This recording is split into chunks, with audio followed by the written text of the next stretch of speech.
Bonjour et bienvenue dans mes lubies. Aujourd'hui, enfin, une belle journée. Je suis en train de bouillir le peu d'eau d'érable que j'ai ramassé cette année. Ça n'a pas été une super bonne année pour ça. Puis, ben, je suis en train de fendre du bois pour alimenter mon feu. Je me suis dit, tiens, je vais vous parler de ma fendeuse. Vous l'avez sûrement vu déjà dans d'autres vidéos. Puis, ben, je profite de l'occasion aujourd'hui pour vous en parler davantage. Donc, ma fendeuse, c'est une fendeuse verticale Timber Devil. J'ai acheté ça pour différentes raisons, mais un des éléments qui, bon, si vous suivez ma chaîne depuis un petit bout de temps, vous savez que j'essaie de façon générale d'encourager le commerce local. Puis ben ça, c'est une fendeuse qui est fabriquée localement à moi, à Label, par Timber Devil, les équipements Timber Devil, ou les fendeuses Label Inc. Donc, propriétaire Yves, super sympathique, c'est lui qui fait tout ça. Puis c'est une fendeuse qui est revendue aux États-Unis sous le nom de Power Split International, je crois. Fait que c'est le OEM de cette compagnie-là aux États-Unis, mais c'est vraiment fabriqué ici au Québec, A à Z, soudé, peinturé et tout. Évidemment, pas le moteur, mais puis c'est une fendeuse qui est en marché depuis vraiment des années. Fait que c'est vraiment un des pionniers des fendeuses verticales, pour pas dire le pionnier. Fait qu'il y a des brevets au niveau de certains cylindres puis des trucs qui sont spécifiques à ce modèle-là. J'ai mis un moteur, on a discuté, puis j'ai mis un moteur Honda dessus, juste pour standardiser avec le reste de mes équipements. Je suis juste plus habitué avec ceux-là. Je sais aussi qu'ils ont la réputation d'être fiables, faibles en entretien. Donc, j'y suis allé avec ça. Également, c'est une fendeuse, bon, c'est vertical, donc je vais la montrer en action tantôt. C'est le couteau ici qui fend la bûche sur la table de travail. C'est activé par le pied ici. Puis j'ai également, ici, il y a une manette hydraulique qui active la table ici. Elle bascule, elle descend. C'est un monte bio hydraulique. Puis, donc, c'est sûr que c'est pas donné comme équipement. On parle vraiment d'une fendeuse qui est pour plus une petite utilisation commerciale, ou pour si vous faites vraiment beaucoup de cordes par année pour votre chauffage, pour des agriculteurs, des fermes, des choses comme ça. C'est pas nécessairement pour monsieur, madame, tout le monde, mais si vous voulez l'essayer, souvent les centres de location en ont, du moins dans les Laurentides. Puis fait que ça vaut la peine, ça travaille super bien. Un des gros avantages, c'est que ça permet de faire, je vais vous la montrer en action tantôt, mais ça permet vraiment de fendre à la grosseur qu'on veut. Donc, c'est pratique, comme dans mon cas, là, je fais du petit sapin pour remettre dans l'évaporateur, parce que c'est ça qui brûle le plus vif et le plus vite, fait qu'il fait le moins de... contrairement à un feu de chauffage où on veut qu'il y ait beaucoup de braise pour que ça dégage beaucoup de chaleur, ben dans un évaporateur, c'est qu'on veut de la flamme vive, puis dans le fond que ça dégage pas trop de chaleur parce qu'il fait chaud autour de ça. Fait que c'est vraiment la flamme qui fait bouillir l'eau. Donc c'est parfait pour cette utilisation-là, ou pour faire du petit bois pour partir notre feu, ça va super bien. Puis, ben, étant donné que la table de travail est grande, là, j'ai pas de gros morceaux à fendre, mais dans le fond, ça fend n'importe quoi qu'on peut mettre là-dessus.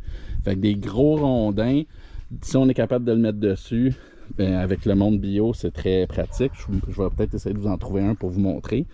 Ben, on peut le fendre avec ça, contrairement à une fendeuse horizontale où on a comme un trou dans lequel il faut mettre la bûche. Celui-là, pas de limite de grosseur. Tant qu'on est capable de placer la bûche là, ça va le fendre.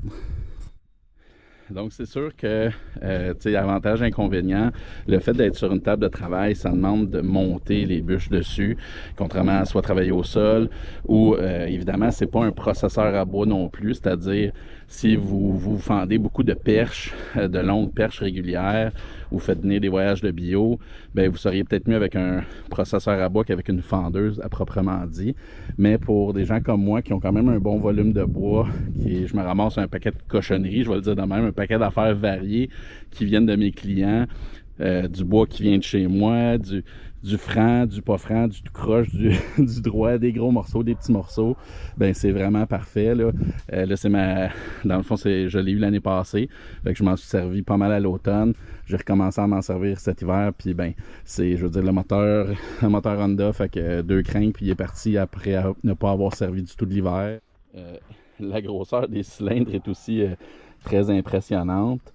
C'est pas des petits cylindres. Fait que, puis c'est des lignes hydrauliques haute pression. Donc, je sais pas en tonnage exactement qu'est-ce que c'est, mais je veux dire, ça manque pas de force. Là. Il n'y a pas à date rien qui a résisté. Là, même du gros bois franc mouillé, ça fend super bien.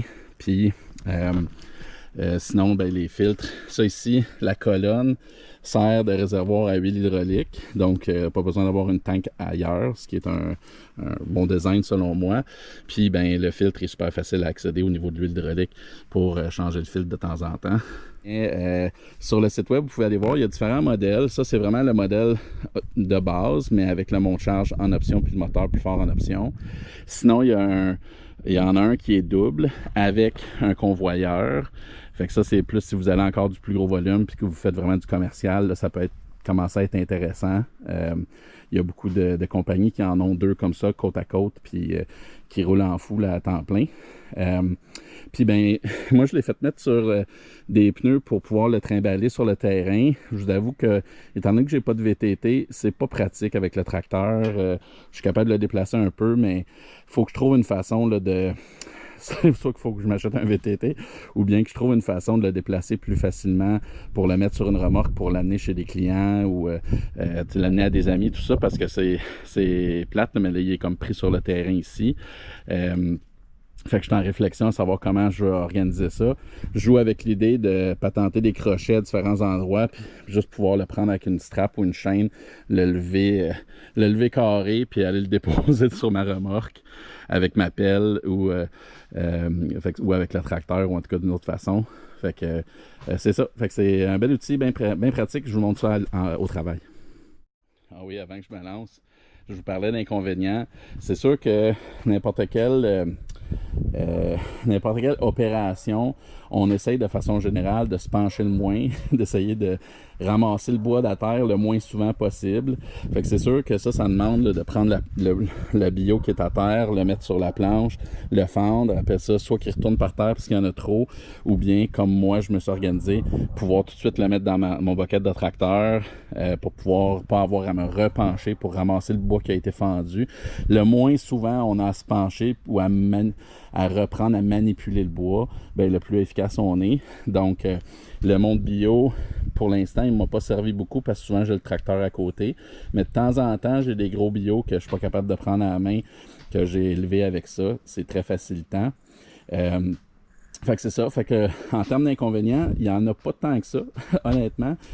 Contrairement à une fendeuse plus conventionnelle, c'est juste le prix essentiellement. C'est dispendieux comparativement à ce que on peut trouver dans les quincailleries, là, etc.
voilà, c'est de ça que ça a de l'air. Je vous avoue que pour moi, vous avez vu de quoi j'ai de l'air. Moins j'ai à me pencher, mieux c'est. Je suis pas fait pour travailler au sol. Fait que c'est vraiment parfait. Je m'organise pour apporter les bûches. Là. Quand j'ai commencé à filmer, j'avais déjà un tas de fait, puis je le faisais à la main le matin, mais je me suis dit, OK, je vais prendre le tracteur pour m'en faire une bonne batch parce qu'il va pleuvoir. Fait que ça va quand même assez bien. Comme ça, vous avez pu voir, si la bûche n'est pas vraiment droite, c'est un peu plus difficile, mais je me suis mis un petit morceau en dessous, puis j'ai réussi à la fendre. Autrement, à date, puis vous avez remarqué aussi, à un moment donné, le moteur est étouffé, c'est fait exprès. C'est quand le couteau arrive en bas contre la table de travail, il y a un coupe-circuit, donc ça arrête le moteur tout simplement. Donc c'est vraiment pas difficile. Il y a bien des gens qui s'inquiètent au niveau de la sécurité, mais je sais pas, pour moi c'est comme pas me péter la main dans une porte d'auto. Je veux dire, c'est naturel de prendre la bûche par le côté, pas juste mettre la main dessus évidemment. Je veux dire, on a le pied à terre dessus, fait que c'est... En tout cas, pour moi, c'est vraiment pas inquiétant. Puis je suis un peu chicken des fois pour des affaires. Fait que volet sécurité, je pense que c'est peut-être même plus sécuritaire ça que d'autres modèles. Donc voilà, ça fait le tour. Si vous avez des questions, vous voudriez voir plus de détails, gênez-vous pas, mettez ça en commentaire dans la vidéo. Puis on se revoit dans une prochaine lubie.